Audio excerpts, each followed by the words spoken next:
नमस्कार दोस्तों, मैं हूं नीरज राय और स्वागत है आपका फार्मा हर्ट्स में। दोस्तों, आज के इस वीडियो में हम बात करने वाले हैं बायोकेमिस्ट्री एंड क्लिनिकल पैथोलॉजी के कुछ मल्टीपल चॉइस टाइप क्वेश्चंस के बारे में।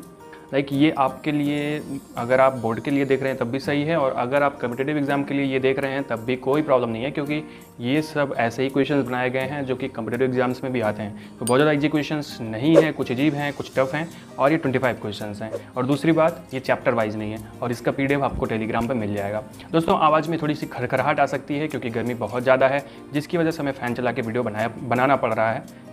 तो चलिए शुरुआत करते हैं आज के इस वीडियो की। सबसे पहला क्वेश्चन यहाँ पे आता है आपका कि राइबोज क्या है। राइबोज क्या है सर? शुगर है। कौन सी शुगर है? तो ऐसे तो यहाँ पे सब कुछ शुगर दिया गया है, ट्राइओज, टेट्रोज, पेंटोज, हेक्सोज। तो ये एक पेंटोज शुगर है। राइबोज जो होती है वो एक प्रकार की पेंटोज शुगर होती है, जहाँ पे आपको 5 कार्बन देखने को मिलते हैं। एक्चुअली यहाँ पे होता है जहाँ पे आपको 5 कार्बन देखने को मिलता है, ठीक है, ये वाला नहीं है, ओके, याद रखना।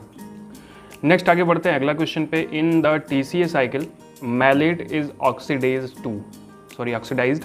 जो TCA साइकिल होती है उसमें मैलेट जो होता है वो कैसे ऑक्सीडाइज्ड होता है, किस में ऑक्सीडाइज होता है, सॉरी, तो वो ऑक्सीडाइज होता है ऑक्सैलो एसीटेट में, ठीक है।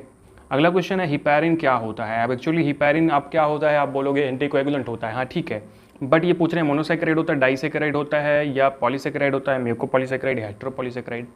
तो ये हेटेरोपॉलीसैकेराइड होता है। हेटेरोपॉलीसैकेराइड का मतलब है कि इसमें जो एमिनो एसिड्स होंगे, एक्चुअली एमिनो एसिड नहीं, जो कहते हैं ये, क्योंकि एमिनो एसिड तो प्रोटीन में होते हैं, इसमें जो सैकेराइड्स होते हैं वो अलग अलग होते हैं। पॉलीसैकेराइड मतलब अलग, जैसे ग्लूकोज से पूरी पॉलीसैकेराइड बनी है, और ग्लूकोज, फ्रक्टोज, गैलेक्टोज, अलग अलग से अगर सैकेराइड से जो है आपकी पॉलीसैकेराइड श्रृंखला बनी है तो उसे हेटेरोपॉलीसैकेराइड कहते हैं।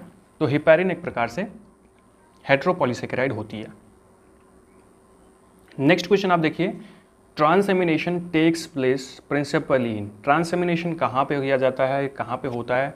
तो एक्चुअली ट्रांसएमिनेशन जो होता है वो लिवर के अंदर होता है, ठीक है।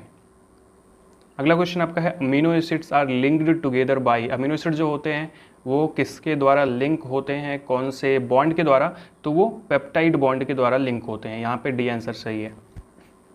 नेक्स्ट क्वेश्चन आपका आता है वन एग्जाम्पल ऑफ द फास्फोप्रोटीन। फास्फोप्रोटीन का इसमें से कौन सा एग्जाम्पल है? तो केशिन प्रोटीन जो होता है वो एक प्रकार से फास्फोप्रोटीन का एग्जाम्पल होता है।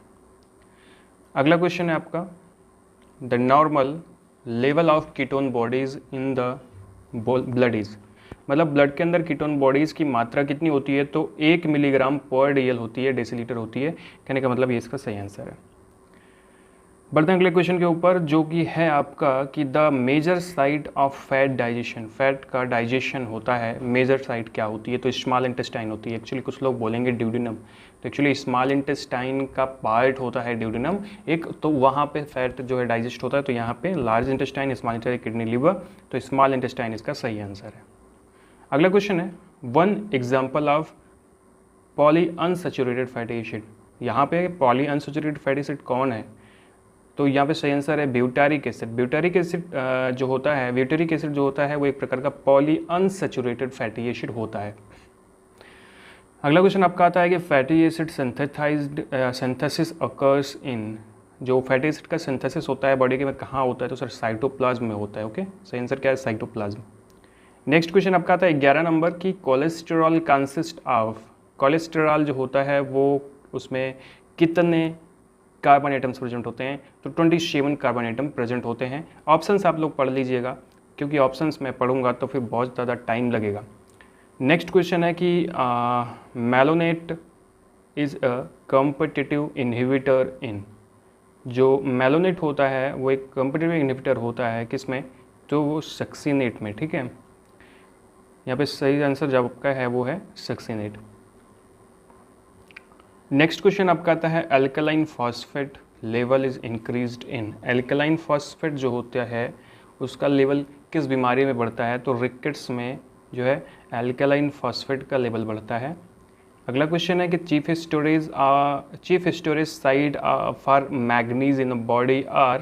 तो बॉडी के अंदर में जो चीफ स्टोरेज होता है मैग्नीज का, वो कहाँ पे होता है? तो किडनी के अंदर स्टोरेज होता है। नेक्स्ट क्वेश्चन है कि the main protein of the connective tissue is. Connective tissue का जो है कनेक्टिव टिश्यू का मेन प्रोटीन कौन सा होता है? तो यहाँ पे थोड़ा सा आंसर मैं एक बार टेलीग्राम पे मैं आपको ये बताऊंगा ये आंसर, ठीक है, क्योंकि अभी यहाँ पे थोड़ा सा मुझे लग रहा है कि मायोसिन आंसर जो दिया गया, मायोसिन दिया गया है, बट ओके जो कनेक्टिव टिश्यू होते हैं वो एक्चुअली किसी भी चीज़ को बांधने का काम करते हैं, और क्योंकि जब किसी चीज़ को बांधने का काम करते हैं तो जो आपके कनेक्टिव टिश्यू हैं उसमें जो मेन प्रोटीन है वो एक्चुअली कोलेजन्स होने चाहिए। तो यहाँ पे मुझे लगता है कि सही आंसर आपका है कोलेजन, और ये आंसर थोड़ा सा गलत लगाया गया है, इस पर आप ध्यान दीजिएगा, मैं इसको बाद में ठीक कर दूँगा। तो मायोसिन जो है वो आपके मस्कुलर टिश्यू का एक मेन प्रोटीन है। ओके, अब मैं आपको बता दूं कि मैंने इसे स्वयं नहीं लिखा है, इस वजह से इस तरह से मैंने पहले देखा है नहीं, और मैं कोशिश करूंगा कि इसको जब पीडीएफ दिया जाए तो वहाँ पे आपको सही दिया जाए, टेलीग्राम पे ले लीजिएगा उसको। अगला क्वेश्चन आपका आता है कि the sugar present in nucleic acid is, nucleic acid के अंदर कौन सी शुगर प्रेजेंट होती है? तो न्यूक्लिक एसिड डीऑक्सीराइबोज, तो वहाँ पे राइबोज शुगर प्रेजेंट होती है, राइबोन्यूक्लियोटाइड, ठीक है, तो राइबोज प्रेजेंट होती है। नॉर्मल यूरिन जो होता है वो कैसा होता है? तो स्लाइटली एसिडिक होता है, याद रखिएगा। अगला क्वेश्चन है ए component of coenzyme A is, coenzyme A का कौन सा यहाँ पे कंपोनेंट होता है? तो ये होता है पेंटोथेनिक एसिड, पेंटोथेनिक एसिड।